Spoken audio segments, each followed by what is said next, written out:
রাধে রাধে, নমস্কার সকলকে। আজ আমি গীতা ও মহাভারতের গল্পের ১৩তম অধ্যায় কুন্তী দেবী সম্পর্কে আলোচনা করব। পূর্বের অধ্যায়ে আমি আলোচনা করেছিলাম পাণ্ডু সম্পর্কে। তো আজ আমি আলোচনা করব কুন্তী দেবী সম্পর্কে। তো কুন্তী দেবী হলেন রাজা শূরসেনের কন্যা।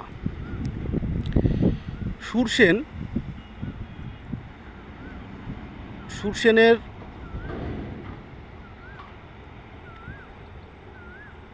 পিস্তুত ভাই কুন্তীভোজ। এই কুন্তীভোজ রাজার কোনো সন্তান ছিল না, তাই কুন্তীভোজ রাজা শূরসেনকে বলেছিলেন যে তার যদি কোনো সন্তান হয়, সেই সন্তান তাকে দিলে তিনি তার মতন করে তাকে বড় করবে, মানুষ করবে এবং নিজের সন্তান হিসাবে তাকে দেখভাল করবে। তো তাদের বন্ধুত্বটা এতই গাঢ় ছিল, যার কারণে এই মথুরার রাজা শূরসেন তিনি যখন তার কন্যা সন্তান জন্ম নেয়, সেই কন্যা সন্তান হচ্ছেন কুন্তী দেবী। কুন্তী যখন জন্ম নেয় তখন তার নাম ছিল পৃথা, এবং এই শূরসেনের পুত্র ছিলেন বাসুদেব, অর্থাৎ শ্রীকৃষ্ণের পিতা বসুদেব। এবং কন্যা সন্তান হওয়ার পরেই তিনি কুন্তীভোজ রাজাকে তিনি সেই কন্যাকে দিয়ে দেন, এবং এই কুন্তীভোজ রাজার জন্যই এই পৃথার নাম হয় কুন্তী দেবী। তো কুন্তী যখন কুন্তীভোজ রাজারকেই তিনি পিতা হিসেবে জানতেন, কারণ ছোটোবেলায় যখন তিনি ছিলেন সেই সময় তিনি জানতেন যে কুন্তীভোজই তার পিতা, অর্থাৎ কুন্তীভোজ কিন্তু কুন্তী দেবীর পালিত পিতা। তো যাই হোক, সেখানে তিনি বড় হচ্ছেন কুন্তীভোজ রাজার কাছেই। একদিন দুর্বাসা মুনি তিনি একদিন এই কুন্তীভোজ রাজার কাছে তিনি আসেন, কারণ দুর্বাসা মুনি যখন যেখানে খুশি তিনি তখন মন চায় সেখানে তিনি কিছু না বলে সেখানে চলে যেতেন। তো ঠিক সেইভাবে একদিন কুন্তীভোজ রাজার কাছে যখন উনি গেলেন, তখন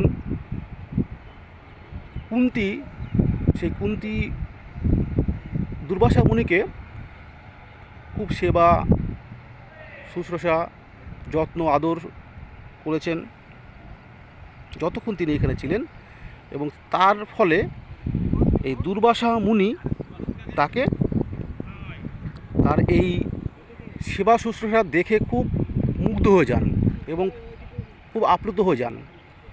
তখন তিনি কি করলেন, তাকে খুশি হয়ে আশীর্বাদ করলেন এবং এক বর দিলেন যে কুন্তী তখন কুমারী, এবং যখন যে দেবতাকে তিনি স্মরণ করবেন তখনই তাকে পাবেন, এবং তার কাছে তিনি যা চাইবেন তখনই তিনি সেটা পেয়ে যাবেন। এই বলে সেখান থেকে দুর্বাসা মুনি প্রস্থান করলেন।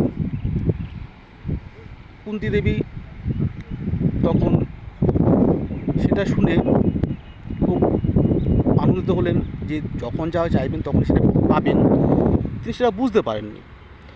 তো কয়েকদিন পর তিনি ভাবলেন যে দেখি আমাকে দুর্বাসা মুনি যে বরদান দিলেন বা যে আশীর্বাদ করলেন, সেই আশীর্বাদ অনুযায়ী আমি একদিন পরীক্ষা করব যে সেটা কতটা ঠিক আছে।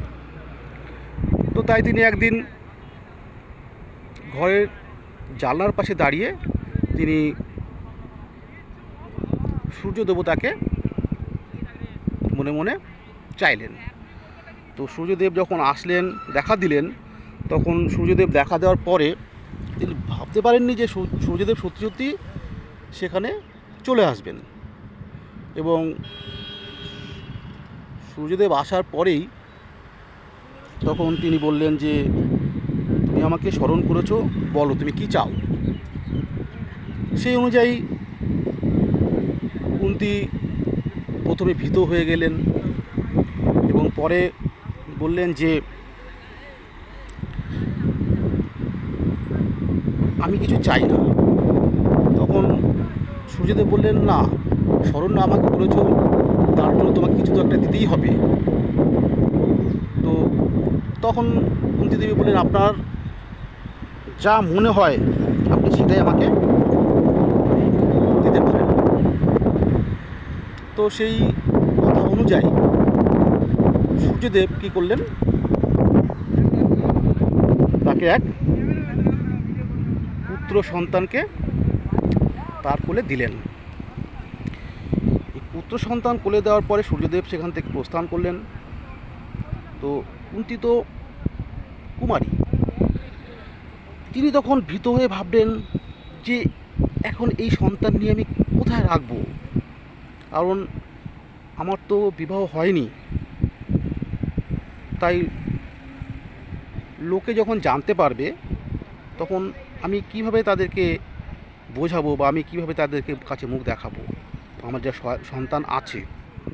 তো যাই হোক, তখন তিনি কিছু না বুঝতে পেরে সেই সন্তানকে তিনি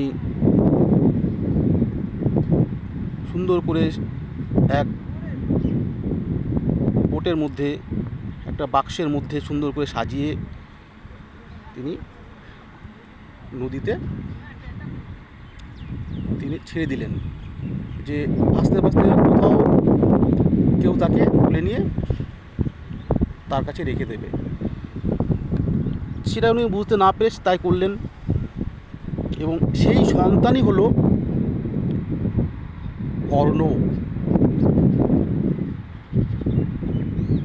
তো যাই হোক, এই হলো কুন্তী সম্পর্কে কিছু আলোচনা। এরপরে কুন্তী দেবী সম্পর্কে আরও অন্যান্য আলোচনাগুলো পরে করব। আজ এই পর্যন্ত। রাধে রাধে, সকলে ভালো থাকবেন। এই আলোচনার মধ্যে যদি কোনো ভুল ত্রুটি থেকে থাকে